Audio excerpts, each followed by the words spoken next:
আমি জানি এই যুগে 100% ইসলাম পালন করা এত সহজ নয়। এটা কথা বলা সহজ, কিন্তু কাজ করা এতটা সহজ নয়। যদি করতে চাই পাহাড়ে চলে যাওয়া লাগবে, পাহাড়ে গরু ছাগল চড়াইতে হবে, ওখানে একদম ফিতনামুক্ত পরিবেশে নিজের চাষবাস করে খাইতে হবে, ছাগলের দুধ ধোয়াই খাইতে হবে, ওখানে আজান দেওয়া লাগবে, একামত দিয়ে আজান নামাজ পড়া লাগবে, ফিতনা থেকে দূরে থাকা লাগবে, তাহলে 100% পালন করতে পারবো হয়তো। এই সমাজে, এই সামাজিক ব্যবস্থায় থেকে 100% ইসলাম পালন করা যে বলবে সে মিথ্যা কথা বলছে। আমি যদি বলি আমি মিথ্যা কথা বলছি। 100% ইসলাম পালন করা এই যুগে এত সহজ নয়, এত সহজ নয়। কিন্তু আমি জানি সহজ নয়, কিন্তু আমরা তো নিয়াত করতে পারি নাকি যে আল্লাহ আমি বিশ্বাস করি কোরআন এবং সুন্নাহই চূড়ান্ত এবং এর মধ্যেই জীবনের সব কিছুর হেদায়েত আছে। আল্লাহ আমি এর সামনে আত্মসমর্পণ করব, আমাকে পরিপূর্ণ জীবনে ইসলাম পালনের তৌফিক দাও আল্লাহ। এই দোয়াটা করা যায় তো, এই নিয়াতটা তো করা যায়। ইন্নামাল আমালু কি?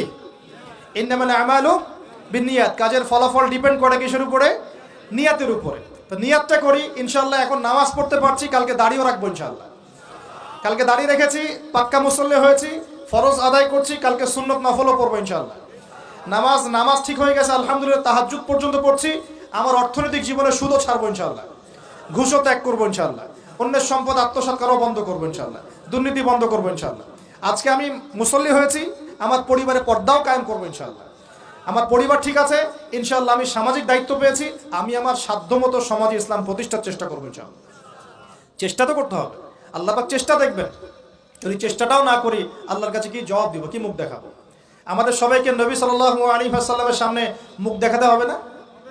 একবার দেখাতে হবে ইচ্ছায় হোক আর অনিচ্ছায় হোক, আর একবার দেখাতে হবে ঐচ্ছিকভাবে। বুঝাচ্ছি কিভাবে? ইচ্ছায় হোক আর অনিচ্ছায় হোক কোথায়? কবরে। কোথায়? সবাইকে দেখানো হবে। আমি আপনি এভরিবডি, সবাই দেখবে আমাদের নবী মুহাম্মদ সাল্লাল্লাহু আলাইহি ওয়াসাল্লামের এই নূরানি চেহারা, সবাই দেখবে ইনশাআল্লাহ। আল্লাহ পাক প্রশ্ন করবেন, ফেরেশতাদের মাধ্যমে প্রশ্ন করাবেন, মান হাযার রাজুল বুইসা ফিকুম, এই ব্যক্তিকে যাকে তোমাদের কাছে পাঠানো হয়েছিল। পৃথিবীতে যদি আমরা রাসূলের সুন্নাহ মতো চলতে পারি বা চলার চেষ্টা করি ইনশাআল্লাহ, সেই ব্যক্তি বলতে পারবে যে তিনি হচ্ছেন রাসূলুল্লাহ সাল্লাল্লাহু আলাইহি ওয়াসাল্লাম। আমি আল্লাহর কিতাব পড়ে জেনেছিলাম যে তিনি আল্লাহর রাসূল সাল্লাল্লাহু আলাইহি ওয়াসাল্লাম। আর যারা দুনিয়াতে চেষ্টা পর্যন্ত করবে না, তারা কি উত্তর দিতে পারবে? তাই মনে হয়। আর একবার হচ্ছে ঐচ্ছিক। এটা কেমন? রাসূল সাল্লাল্লাহু আলাইহি ওয়াসাল্লাম হাউজে কাউসারের সামনে দাঁড়িয়ে থাকবেন, আকাশের তারা যত বেশি তার চেয়ে বেশি হবে পানপাত্র, গ্লাস। তো নবী সাল্লাল্লাহু আলাইহি ওয়াসাল্লাম সবাইকে হাউজে কাউসারের পানি পান করাবেন। ওই দিন অন্য কোনো ব্র্যান্ডের পানি চলবে না, শুধু হাউজে কাউসারের পানি চলবে। মাম পানি, প্রাণ পানি, এসব পানি নাই, শুধু হাউজে কাউসারের পানি। কথা বুঝতে পারছো? কোনো ড্রিঙ্কস নাই, সফট ড্রিঙ্কস, হার্ড ড্রিঙ্কস, কোনো ড্রিঙ্কস নাই, শুধু কি হাউজে কাউসারের পানি। এই পানি ছাড়া কোনো পানি নাই। এই পানি যে খাবে, এই যে 50,000 বছরের সমান দিন